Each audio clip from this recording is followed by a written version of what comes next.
kəndin demək olar ki, su ilə bağlı bir problemi yox, işıqla bağlı bir problemi yox, qazla bağlı bir problemi yox.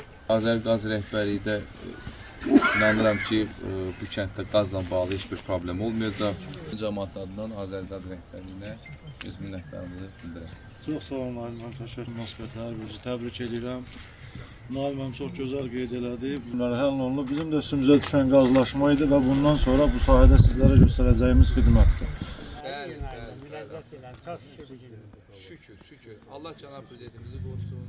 Daimi diqqəti rayonumuzun üzərindədir. Görürsünüz ki, hər zaman kimsə şikayət edib ki, narahat olma. Teşekkür eləməliyim. Çox sağ olun. Allah sizləri qorusun.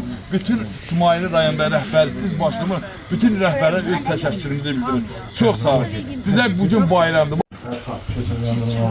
Nə gözəl. Bəh. Nə gözəl. Yaxşı çaylar, yeməklər, hamısı. Şahid kızı kimi, şahid ailesi kimi sizden çok xahiş edirəm. Qardaş, eşitdiniz? Mən məsələni qaldıracağım. Xahiş edirəm. Allah görsün. Yəni nəzərə almaq lazımdır və kömək elə. Orada gözü dilində vətəndaş xanım. O sizdən əvvəldir, bunu söhbət elədik. Kömək eləmək lazımdır. Sevincinin həddi yox. Allah razı olsun. Zəhməti olanlara.